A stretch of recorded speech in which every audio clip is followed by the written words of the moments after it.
in this event and to continue the discussion started last September during the D20 LTIC CDP high-level conference in Rome. Clearly, since then, the world has dramatically changed. COVID-19 and the ongoing conflict between Russia and Ukraine are having direct consequences on global supply chains and on our economic models. Moreover, I would say inflation in the euro area has increased to level unseen in decades. The rise of interest rates and living costs in turn exacerbates inequality between the countries and within the countries as well. And of course, as you just said, we should not forget about the climate crisis. Developing countries are indeed the most affected. Their economies depend heavily on their natural environment. Also, such countries have least resources to cope with the changing climate. In this context, the COVID crisis and the impacts of the Ukraine-Russia conflict, I have to say that public banks and in general governments also have been quick to react, also thanks to the experience gained in the former crisis, first the 2008 financial crisis, the Lehman crisis, and then later the sovereign debt crisis. And all these experience may create synergies, joint procedures, and often digital communication channels which can be used in the present crisis. So I think that one of the key assets to respond to the current crisis and the current needs is again to exploit the good cooperation and the coordinated response which allowed a quick and coordinated reaction from public banks to the crisis due to the COVID-19 first and the ongoing conflict later.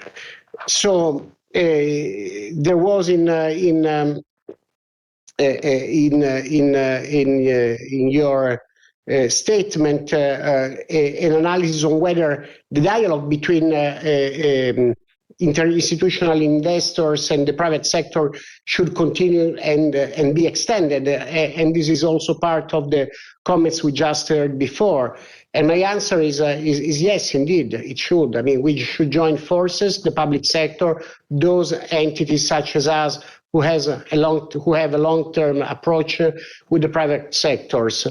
And we, as public banks, should organize ourselves to be ready to provide a long-term response to the challenges ahead.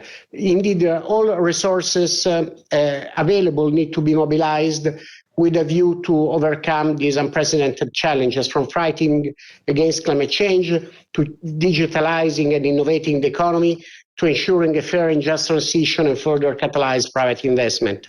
So setting up partnership and joint initiatives represent a step forward in this direction. We as Cassa Depositi and Prestiti participate in a number of international fora. Last year, we hosted a successful Financing Common Summit, the second edition of this event, and the 2021 D20 LTIC Summit. And I believe that these events are extremely fruitful. They contribute to the discussion around sustainable finance and infrastructure, providing the G20 with a unique perspective of global financial institutions that connect the public and private sectors. So thanks to its leading role in the D20 Long-Term Investor Club, CDP, together with the Indonesian G20 presidency and OECD, is currently organizing the second G20 Infrastructure Investor Dialogue, taking place on July 15 in Bali, in Indonesia. So this event, which should be a permanent feature, I believe will be the main occasion when public and private stakeholders can offer support to the work of the G20 finance ministers towards sustainable infrastructure investments. Today's conference is a very important step to build, to better build an inclusive G20 infrastructure investor dialogue and to work on a common B20, D20 LTIC T20 joint statement for the G20 as it was done last year.